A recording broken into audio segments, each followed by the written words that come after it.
Bueno, lo primero que quiero decirles es que estoy acá en Mar del Plata, invitado por la doctora Elisa Carrió y con todo gusto de mi parte a la presentación de su libro. Y esto obviamente coincide con las primeras horas después del lanzamiento de El Frente Amplio UNEN y como surge de su pregunta, con un gran entusiasmo y una gran expectativa en todo el país. Lo que vamos a hacer a partir de aquí es consolidar este frente, este espacio plural, este espacio diverso, democrático, republicano, consolidarlo en cada rincón de la Argentina, donde sabemos que por estas horas se ha generado una expectativa enorme, porque siempre lo supimos, nuestra idea era cumplir con ese postulado de la sociedad de construir una alternativa y una opción a estos años de decadencia. Para la doctora Carrió, ¿cómo es compatible que aumente su credibilidad, pero que no sea elegida o beneficiada con la intención de voto a presidente? Mire, la verdad que tengo intención de voto a presidente, pero hoy no soy candidata a presidente. Porque nosotros, yo he privilegiado, soy una persona del 100% de conocimiento público a lo largo de la Argentina, y creo que lo más importante hoy es que se instalen todos los candidatos.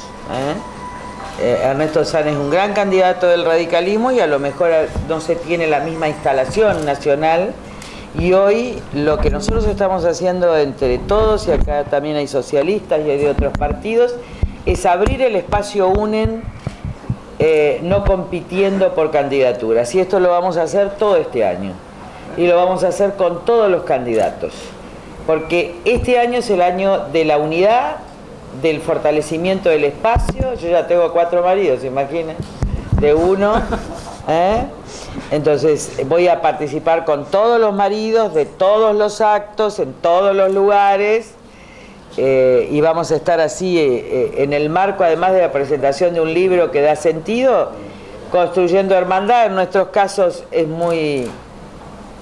somos casi hermanos, que nos peleamos varias veces, del mismo padre, es todo así bastante complejo. Así que vamos a aunar las voluntades. Es un año de unidad y en consecuencia es preferible que, en mi caso, que ya tengo conocimiento público, que puedo, la verdad que voy a decir el año que viene, si es preferible para la unidad que yo me presente o no me presente. Lo que quiera el pueblo de la nación. Estoy más allá ya de las cuestiones personales, pues estoy entrando en la eternidad, es decir, en la tercera edad. Hablando de matrimonios... También soy tu matrimonio desde hace muchos años.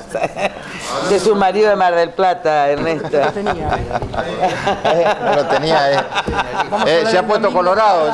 Lo descubrieron. Empezamos en el 99, yo no sé. Te llama la radio y te de muchoneo. ¿Hay coqueteos para formalizar un matrimonio con el PRO? Bueno, este es un espacio que acaba de salir a la luz, acaba de consolidarse en su primera etapa.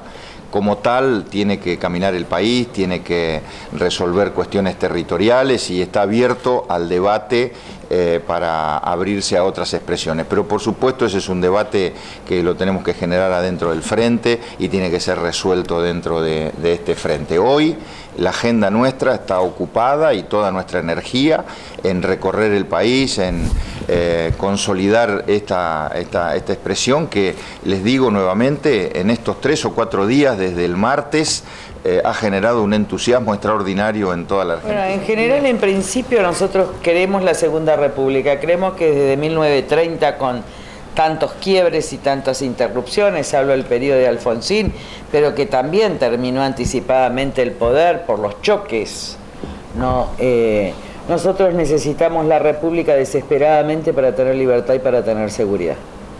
Y nosotros no queremos que nuestros hijos sean narcotraficantes, hijos de narcotraficantes, no queremos que haya narcopolítica y no queremos que nuestros hijos sean coimeros.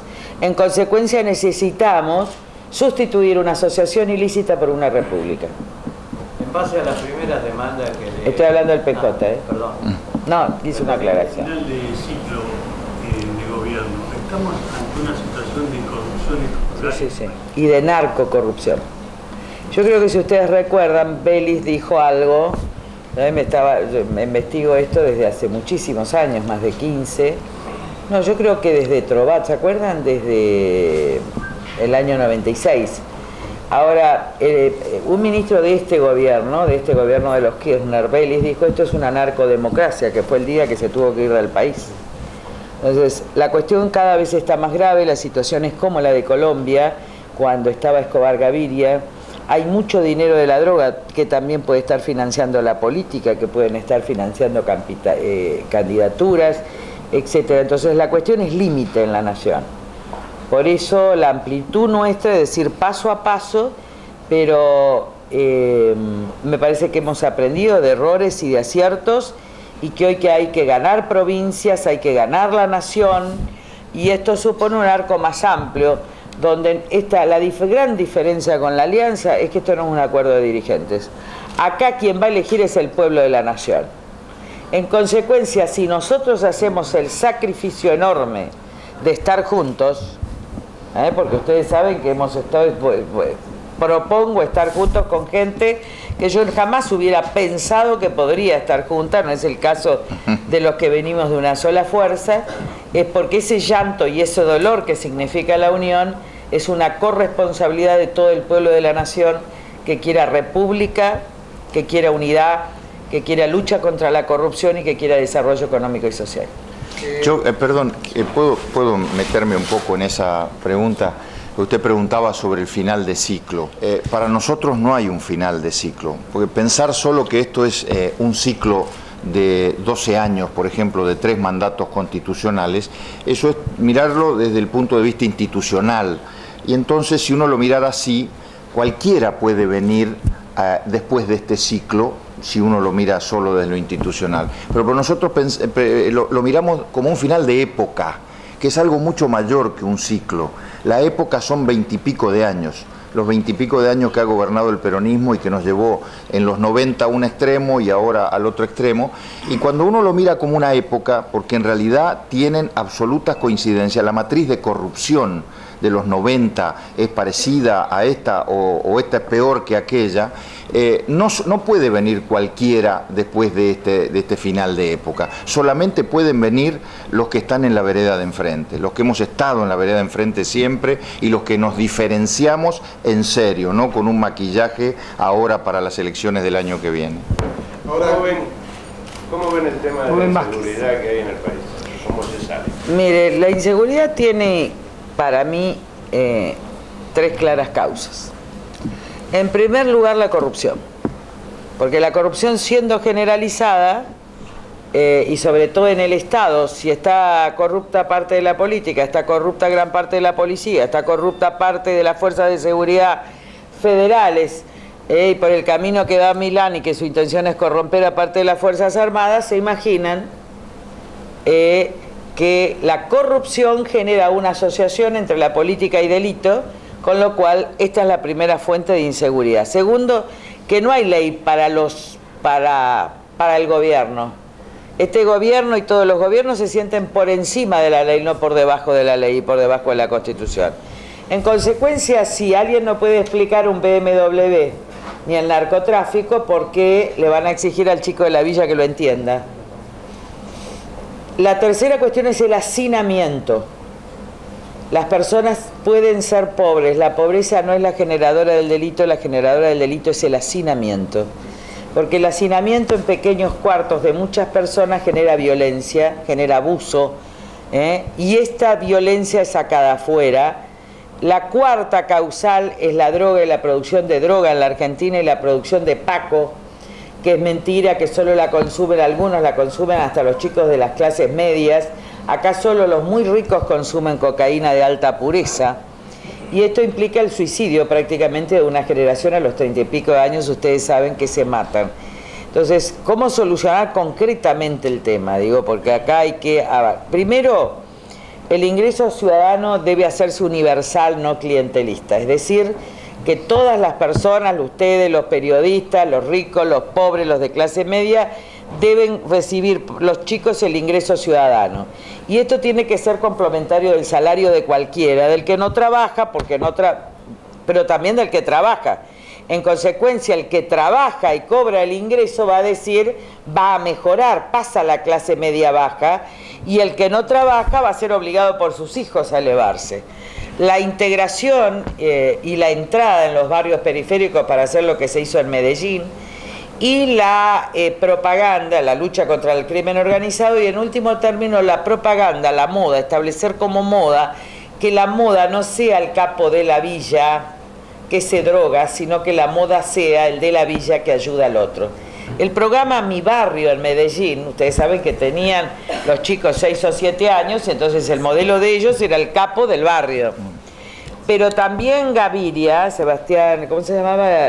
Escobar, Pablo, cerraba los boliches de las clases medias y medias altas y decía, ahora hay whisky y droga libre.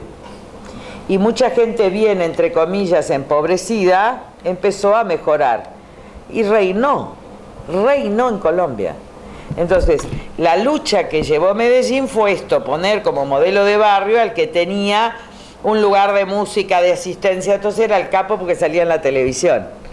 Este tipo que salía en la televisión, que era del barrio, pero que salía por la televisión, no por la droga, se fue construyendo también en un modelo para esos chicos. Yo estuve en centros de rehabilitación en el Gran Buenos Aires y le pregunté a un chiquito, siempre cuento esto, me impresionó, un rubiecito, nos fuimos los dos hasta la granja y le pregunté por qué, 8 años, internado por el Paco. ¿Y vos por qué empezaste, me dice, a tomar Paco?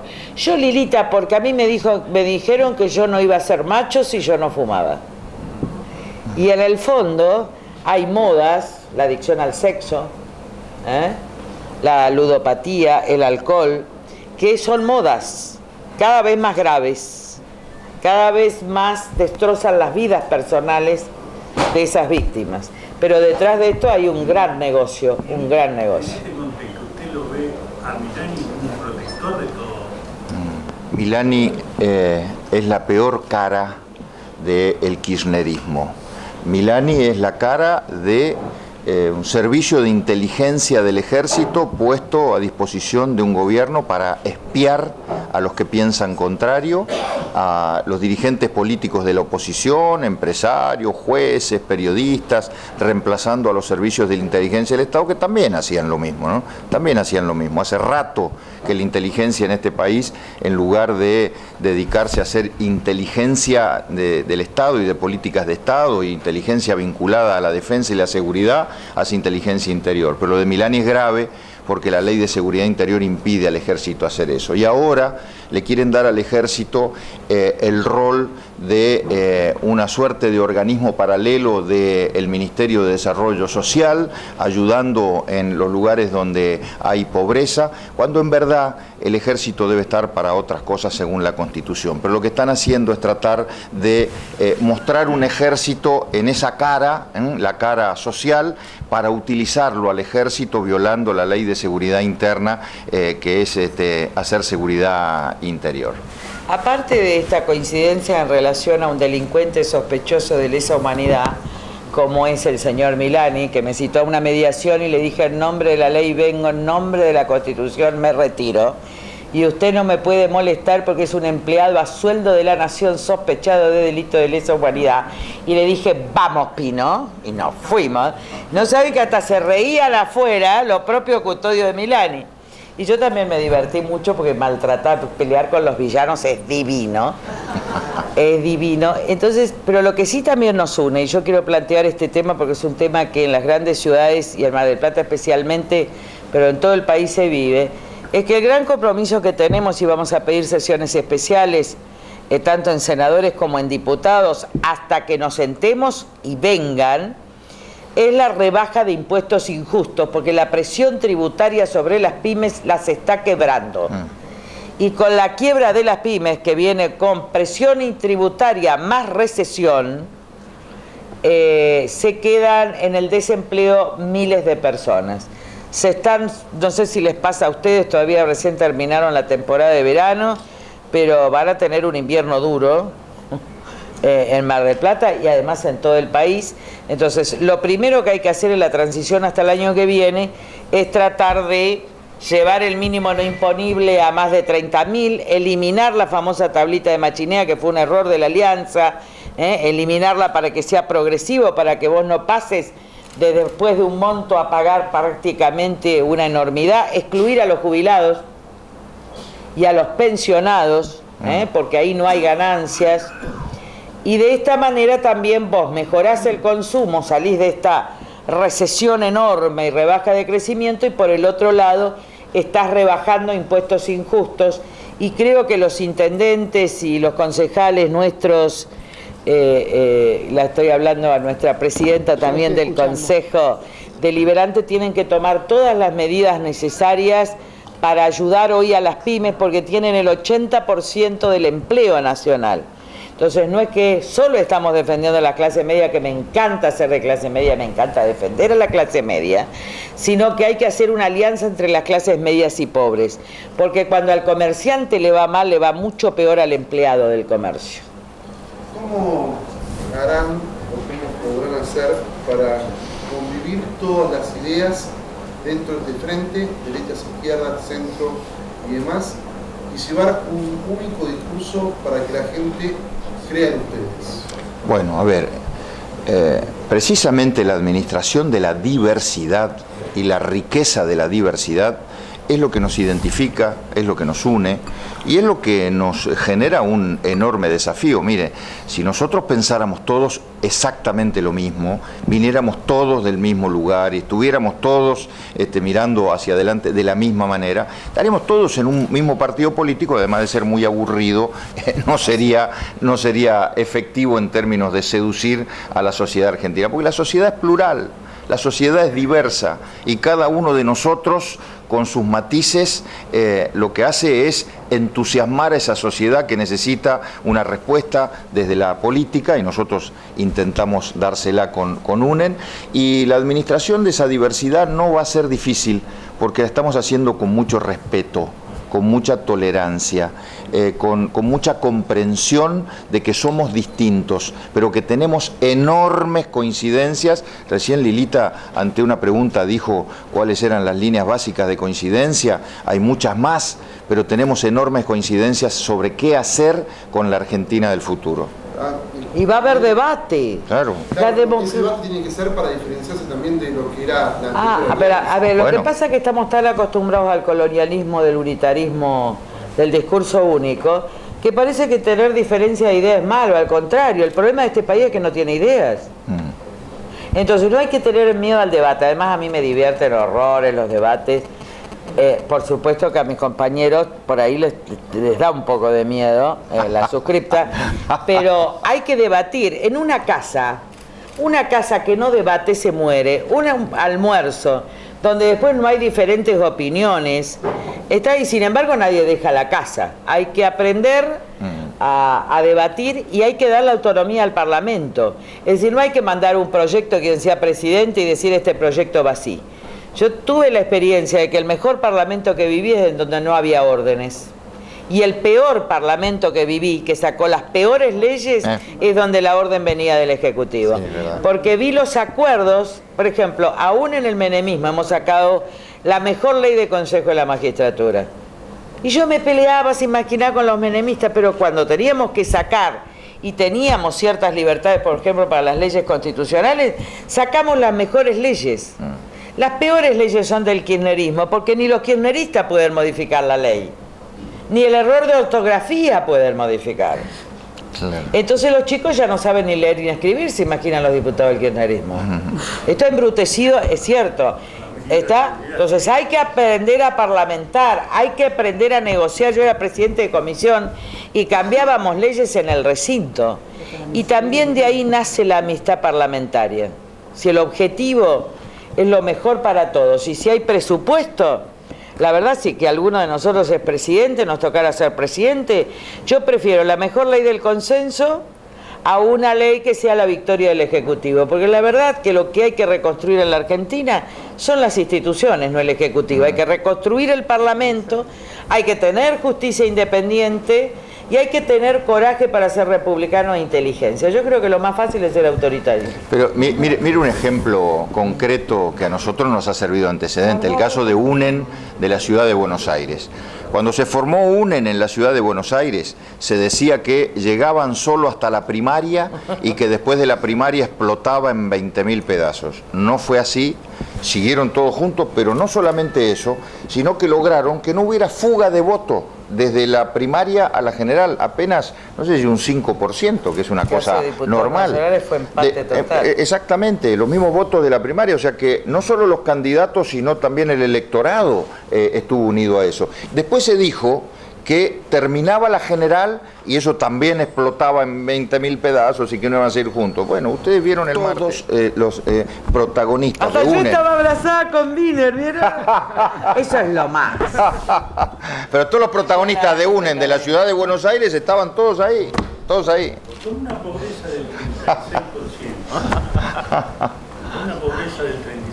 Si no hay broma, usted no se preocupe, si no hay broma uno se aburre. No, bueno, eso está claro. Es demasiado trágica para que además no se alegre. Sí, con una pobreza del 36% y una inflación que es una fábrica de pobres, ¿qué nos espera? Bueno, obviamente nos esperan las consecuencias de una acción. Cuando nosotros decíamos esta fiesta, las fiestas que se pagan sin dinero, se pagan con hambre de los pueblos. A mí me tocó ser la mensajera dura de una verdad que no quería ser escuchada y ahora tenemos el mate cocido con pan. Por eso nosotros lo que podemos hacer, porque no somos gobierno, porque no somos golpistas y porque acá hay que llegar a una república en serio, desde una democracia, una república destartalada, lo que podemos hacer es presionar para que suba el mínimo no imponible, para que suban los ingresos, ¿está? Para paliar una tragedia producto de la fiesta y del robo del kirchnerismo.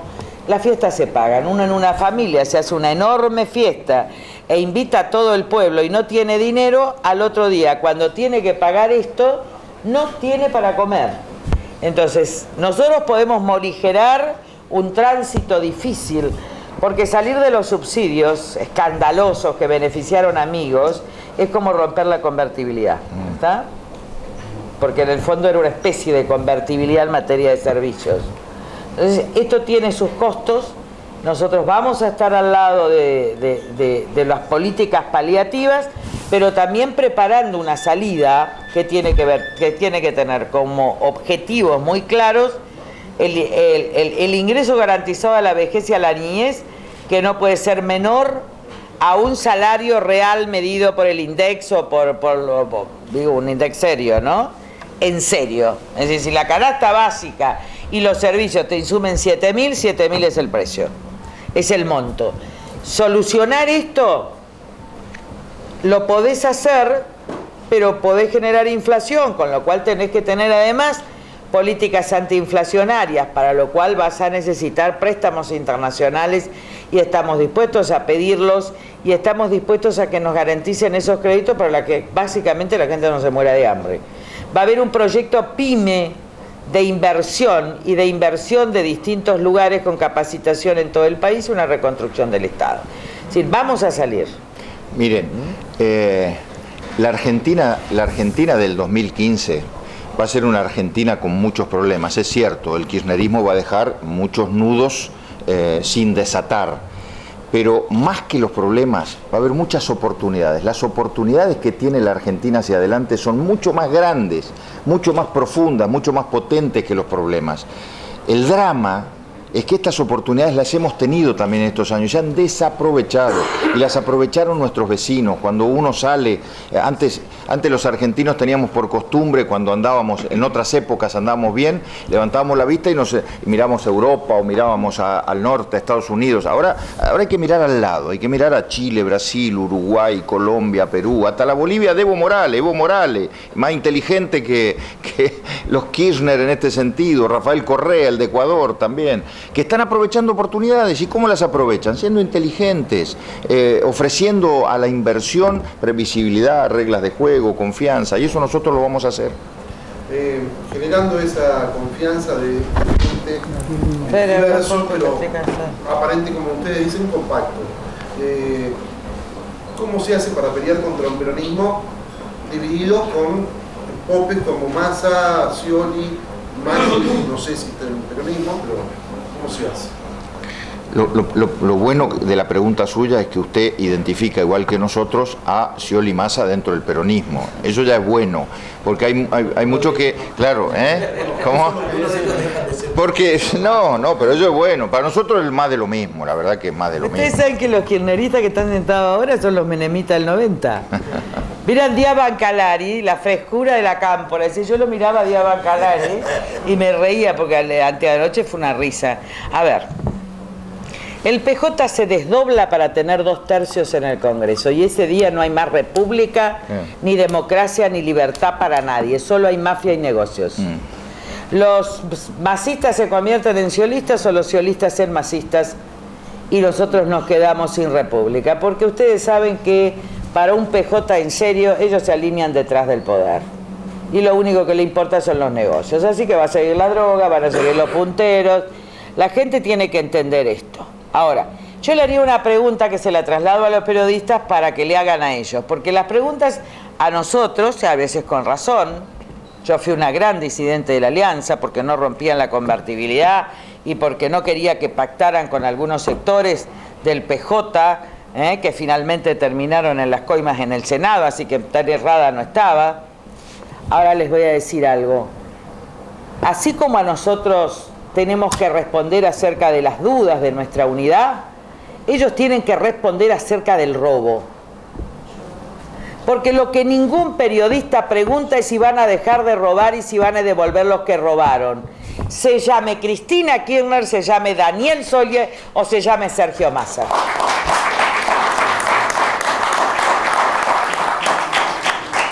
Porque esa pregunta es una pregunta democrática. Porque si la tradición es robar y después la otra tradición es decir solo nos pueden gobernar los que nos roban, claro. Yo creo que dentro de poco vamos a estar todos en la calle, con ranchitos, porque el narco se queda con todo, muchachos. La narcopolítica se queda con tu casa cuando quiere y no te pregunta si la querés vender. Y tus hijos van a la escuela con los hijos. Y ven la diferencia, y tus hijos que bebe que vos sos periodista, que ganás 10.000 pesos, 15.000 pesos, entonces, y papi, ¿por qué no te haces periodista el señor de al lado que tiene BMW? Acá hay uno con un BMW muy importante, que ya ha llegado a la política. Entonces, ¿qué van a decir? ¿Qué les va a decir el chico de ustedes? Papá, ¿por qué no te haces periodista en los narcos? Porque si no sos un estúpido. Entonces el tiempo de la decencia también es el tiempo de esta generación, de los que somos más grandes acá, incluido Armando Abruza, que parece más joven pero es más viejo que yo lo quiero aclarar públicamente a todo Mar del Plata. Hace 20 años. Hemos cometido muchos errores, es una generación la nuestra, la de Ernesto y mía, muchos errores desde que éramos jóvenes, pero solo le podemos dejar a este país, y yo lucho hace 20 años por eso, un país más decente, un país con oportunidades, un país que no les dé vergüenza y una república en serio con paz y justicia social. Hablando de para que no sea parte de este tema nada más, un segundo nada más, por favor. Usted dice de mandarle al periodismo que le pregunte al kirchnerismo cuándo van a dejar de robar o cuándo van a devolver lo que robaron. Al PJ. Al PJ o al kirchnerismo. ¿Qué pasa con el Poder Judicial? Que sistemáticamente cuando las denuncias prosperan son investigados y sin embargo todo queda en la nada, todo queda... Hay que hacerle juicio político. Tiene razón. Pero además del juicio político hay que hacerle juicio criminal por encubrimiento. Por ejemplo, nosotros ya empezamos a hacerle denuncia por encubrimiento a Gil Carbó. Por el caso. Hay que empezar a denunciar por encubrimiento a los jueces. En algunos casos, como el juez Orcalini, que nunca investigó la asociación ilícita con todas estas pruebas que estaban, año 2008, con todo lo que está saliendo ahora en la nata, 2008 asociación ilícita, incluidos los subsidios que ahora se escandaliza el ministro del Interior, van a tener que ser enjuiciados en juicio penal y la pregunta es, pero no pasa nada, y claro, con jueces impunes, con jueces que vienen para garantizar la impunidad no pasa nada. Pero yo he visto jueces oportunistas. ¿Qué quiero decir? El ejemplo es Ollarvide. Ollarvide es el juez era el juez más menemista y corrupto del tiempo del menemismo. Y después fue el juez más kirchnerista y corrupto del tiempo del kirchnerismo. Es decir, que fue desleal a Menem. Entonces, muchos de ellos, para acomodarse al poder que vienen, van a hacer justicia, no porque la sientan, sino porque son oportunistas. Y después de ahí lo sacamos rápido. Pero también es una oportunidad del Estado. ¿Qué pasa con el Estado? Un juez le pide el expediente y no se lo manda, y el juez no se atreve a allanar. A mí me gustaría hacer dos cosas. Perdón, ¿que puedo expresar mis sueños? A mí me gustaría hacer dos cosas. No, que matrimonio, me sobraron los maridos y no me fue bien con los conservadores ni con los peronistas. Y gracias a Dios nunca probé con un radical, porque ya para radicales tengo bastante alrededor mío. Bueno, entonces, pero yo tengo dos sueños. Me hubiera gustado ser gobernadora de la provincia de Buenos Aires. No puedo serlo porque no cumplo los requisitos, pero seguramente cuando me traslade a Capilla del Señor a vivir, yo quiero ser gobernadora de la provincia de Buenos Aires. Porque acá está la causa y el origen de los peores males de la nación por la corrupción, por la droga y por la complicidad del PJ en todo esto. Explotando a los pobres que pertenecen a las provincias que yo pertenezco, chaqueños, formoseños, salteños, jujeños. Llevan 28 y la años. segunda es que, dadas las circunstancias, me dejen ser 10 meses juez anticorrupción de la Argentina. 10 meses, pero no me van a excluir de todas las causas porque soy la única denunciante por 10 años. Está por eso nomás, pero si me dan 10 meses. A ver, los países extranjeros tienen todos los antecedentes. ¿Ustedes creen de dónde yo saco tanta información? La calle tiene todos los antecedentes, la gente es testigo. Pero ¿ante quién va a declarar? Si no hay una presidenta o un presidente confiable y no hay una protección efectiva del poder, el testigo no puede hablar, porque al otro día lo matan. Y el fiscal no puede investigar, y si investigan lo echan como Campagnoli. A Campagnoli, que es el hermano de Marcela Campagnoli, que está acá, que es nuestra líder en el norte del conurbano bonaerense. Sí, una cuestión. Yo le dije que se siente cuando ve. Que preguntaba recién sobre la justicia. Quiero rescatar un hecho que ha ocurrido ayer en el Consejo de la Magistratura. Los dos representantes del radicalismo, Mario Cimadevilla y Oscar Aguad, han reflotado las viejas causas contra Ollarvide, porque como las nuevas causas, los kirchneristas lo votan a favor apañándolo, o sea, impiden la destitución, los nuestros han ido a buscar las viejas causas de Ollarvide, que están claro, por las que ella lo acusó y que quedaron olvidadas de aquel día de la caída de las Torres Gemelas, donde entre gallo y medianoche a Ollarvide lo salvaron en el Senado de la Nación. Bueno, lo salvaron por una causa, las otras las dejaron, y ahora hay posibilidad de reflotarlas. Así que va a ser un debate muy interesante. Porque hay un pedido de indagatoria de un fiscal por cohecho, también por pedir coimas, que en realidad fue la acusación. ¿Y saben quién lo salvó? Corach. Corach lo salvó. Y él me dijo con el rosario en la mano, Ollarvide, en el Senado, yo era la acusadora en nombre de todos los diputados. Y además no quise que pasen el video porque me parece que eso era de la vida privada. Pero lo que no era de la vida privada, sí pública, era que Garbellano pedía coimas en nombre de él, como ahora mismo se dice. Y me dijo, mire, yo creo en Dios porque me va a absolver. Y Dios no era Dios, señor. Dios era Corach. ¿Saben por qué? Porque Ollarvide es el juez de un sector más corrupto de la Policía Federal. Y es ese sector, vos sabés que yo cada vez estoy pronunciando peor. Ese sector nunca de como la ministra de Seguridad ayer en el Senado, nunca. Y jamás. ese sector de la Policía Federal le lleva plata a los ministros y jefes de gabinete. Esta es la verdad. Ahora me llamó uno de los comisarios que está muy grande y muy enfermo para decirme la verdad. Lo voy a ir a ver. Legítima, se baja toda esta raíz que protege al gobierno.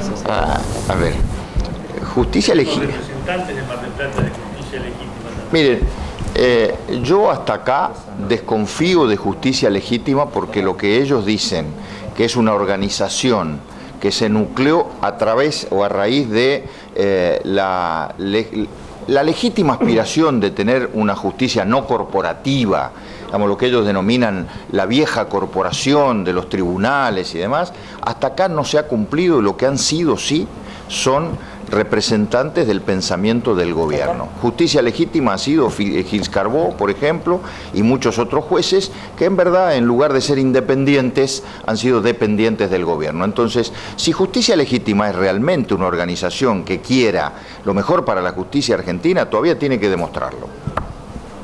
Es de lo peor, Gil Carbó es lo peor que hay. Pero si yo la impugné, no, la única que la impugné fui yo, eso también se los cobra a ustedes. Pero Gil Carbó, a la mía también, a María Eugenia Estensoro, que está en trámite su expulsión de mi partido.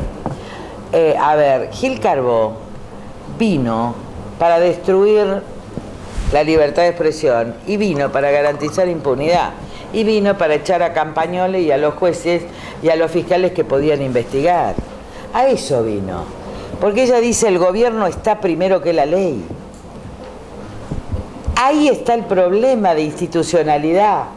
La ley está primero que los gobiernos, primero que los estados, primero que los líderes. O nos guía la Constitución o nos guían los delincuentes. Y esta es la única verdad. Yo soy un poquito más dura porque ya me lo vamos a empezar a pelear. Todos estos tips que está teniendo en las últimas presentaciones. Vamos a dar por terminada la conferencia de prensa, si les parece, porque me parece que la situación habla por sí sola y genera una enorme preocupación. Así como generó una enorme preocupación la intervención para Ernesto de la ministra de Seguridad. Ayer, sí. Ayer. Una enormísima preocupación el cierre en YPF de la presidenta del bloque del Frente de la Victoria con decibeles 100 veces superiores a algunos estados del relato cómicos de Cristina.